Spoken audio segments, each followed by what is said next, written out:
Kolkata doctor case రోజుకో మలుపు తిరుగుతూ ఉంది. సిబిఐ కూడా ఎన్నో వారాల నుండి ఈ కేసుని ఇన్వెస్టిగేట్ చేస్తూనే ఉంది. ఇన్ని రోజుల తర్వాత సిబిఐకి సందీప్ ఘోష్ కు వ్యతిరేకంగా ఆధారాలు దొరికాయి. మెడికల్ కాలేజ్ ప్రిన్సిపల్ సందీప్ కూడా సిబిఐ ముందు తన నేరాన్ని ఒప్పుకున్నాడు. దాంతో పాటు ఆ రోజు ఏం జరిగిందో దానికి సంబంధించిన వీడియో ఫుటేజ్ కూడా సిబిఐకి అందించాడు. ఇప్పటి వరకు ఎవ్వరికి తెలియని ఎన్నో రహస్యాలను సందీప్ సిబిఐకి చెప్పాడు. మనోడికి థర్డ్ డిగ్రీ రుచి చూపించిన తరువాత నిజాలన్నీ బయట పెట్టాడు. వాటన్నిటి గురించి ఈ రోజు మన వీడియోలో తెలుసుకుందాం. ఆ రోజు రాత్రి జరిగిన అత్యాచారాన్ని తన ఫోన్లో రికార్డ్ చేసిన సందీప్ సిబిఐకి ఆ రికార్డింగ్ ని అందించాడు. ఆ వీడియో చూసి సిబిఐకి కూడా దిమ్మ తిరిగిపోయింది. ఈ మొత్తం వ్యవహారంలో కేవలం సందీప్ మాత్రమే ఉన్నాడు అని అందరూ భావిస్తూ ఉన్నారు. కానీ ఈ కేసులో 7 నిందితులు ఉన్నారు. వాళ్ళందరి గురించి మెడికల్ కాలేజీలో పనిచేసే ఒక వర్కర్ చెప్పడంతో ఈ నిజాలన్నీ బయటపడ్డాయి. సందీప్ రికార్డ్ చేసిన వీడియో చూస్తే మనిషన్న వాడికి ఎవరికైనా సరే మనసు కరిగిపోతుంది. ఈ వీడియోలో జూనియర్ డాక్టర్ ఎలా అరుస్తూ ఉందో, ఆమె ఎంత నరకయాతన అనుభవిస్తూ ఉందో చూస్తే మీకు కూడా రోమాలు నిక్కబొడుచుకుంటాయి. అయితే సిబిఐ అధికారులు మాత్రం జూనియర్ డాక్టర్తో ఈ 7 క్రిమినల్స్ ఎంత నీచంగా ప్రవర్తించారో, ఆమెకు ఎంత నరకం చూపించి చంపారో, ఈ క్రిమినల్స్ కూడా అంతే టార్చర్ అనుభవించేలా చేస్తాము అని చెప్పారు. ఇంకెవరైనా సరే ఇలాంటి పని చేయాలి అంటే 1000 సార్లు ఆలోచించేలా ఒక గట్టి గుణపాఠం చెప్తాము అని అధికారులు చెప్పారు. ఆ అమ్మాయి ఎంత నరకం అనుభవించి చనిపోయిందో తెలిస్తే బండరాళ్ళు కూడా కరిగిపోతాయి. ఈ రాక్షసుల సమాజంలో ఆడపిల్లగా పుట్టడమే ఆమె చేసిన పాపం. నిజాన్ని నిర్భయంగా బయట పెట్టడానికి ప్రయత్నించడమే ఆమె చేసిన నేరం. అందుకనే ఆమెను ఆ మృగాలు అంత ఘోరంగా అఘాయిత్యం చేసి చంపేశారు. ఈ పూర్తి వీడియోని చూసిన తర్వాత కూడా మనిషన్న వాడికి ఎవరికైనా సరే హృదయం ద్రవిస్తుంది, కళ్ళల్లో నీళ్లు నిండుకుంటాయి. ఇటువంటి బాధాకరమైన వీడియో చూసి కూడా రియాక్ట్ అవ్వలేదు అంటే వాడు మనిషే కాదు అని అర్థం.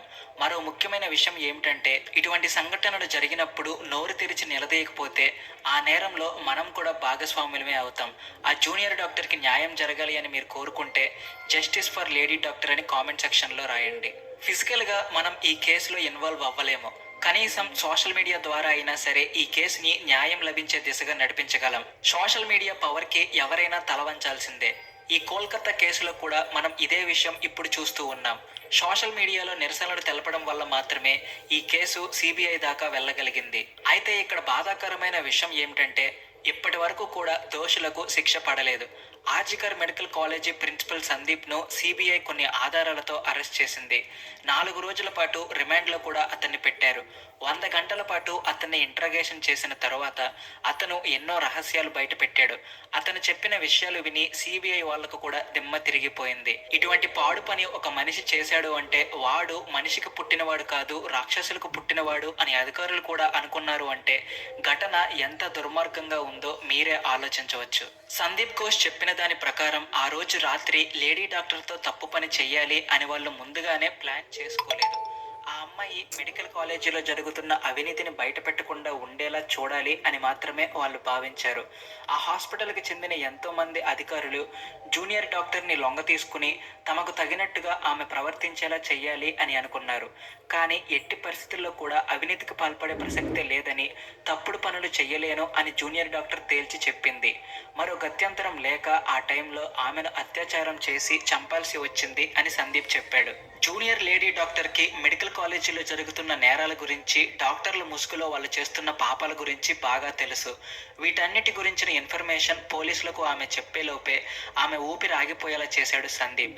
ఆమెకు ఈ వివరాలన్నీ తెలుసు అని సందీప్ తెలుసుకున్న తర్వాత నయానో భయానో ఆమెను తన కంట్రోల్లోకి తెచ్చుకోవాలి అని అనుకున్నాడు. తన విషయాలలో, హాస్పిటల్ విషయాలలో జోక్యం చేసుకోవద్దు అని సందీప్ ఆ లేడీ డాక్టర్కి ఎన్నోసార్లు చెప్పి బెదిరించాడు.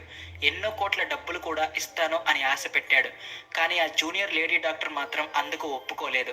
ఈ హాస్పిటల్లో జరుగుతున్న నేరాలను, అవినీతిని తొందరలోనే ఆపకపోతే నీ గురించి పోలీసులకు సమాచారం ఇస్తాను అని ఆమె రివర్స్లో బెదిరించింది. ఈ కేసుని సుప్రీంకోర్టు దాకా తీసుకువెళ్తాను అని కూడా ఆమె సందీప్కి వార్నింగ్ ఇచ్చింది. వీళ్ళందరినీ జైల్లో కటకటాల పాలు చేస్తానని కూడా ఆమె సీరియస్గా చెప్పింది. దాంతో ఒళ్ళు మండిన సందీప్ ఎక్కడ తన బండారం బయటపడుతుందో అని ఆమె మీద అత్యాచారం చేసి చంపేశాడు. ఈ కేసులో ముఖ్య ఆరోపణలను ఎదుర్కొంటున్న సంజయ్ రాయ్ని సిబిఐ ఇన్వెస్టిగేషన్ చేస్తున్న సమయంలో అతను కూడా ఇది pre planned murder and rape అని చెప్పాడు. హాస్పిటల్లో ముందుగానే అక్కడికి 5 వ్యక్తులు వచ్చారు. ఈ 5 పాటు మరో 2 కూడా ఉన్నారు. ఆ 7 కలిసి జూనియర్ డాక్టర్ మీద అత్యాచారం చేశారు. ఈ మధ్య కాలంలో ఎవరినైనా మర్డర్ చేసి జైలు శిక్ష తప్పించుకోవడం చాలా సులభమైంది. నేరస్తులకు చట్ట వ్యవస్థ మీద, జైలు శిక్ష మీద భయం లేకుండా పోయింది. అందమైన అమ్మాయిని చంపేసి ఆమె కలలను పాడు చేశారు. ఆ తల్లిదండ్రులకు తీరని కడుపుకోత మిగిల్చారు. ఇప్పుడు ఆ అమ్మాయి తల్లిదండ్రులను ఎవరు ఆదుకుంటారు?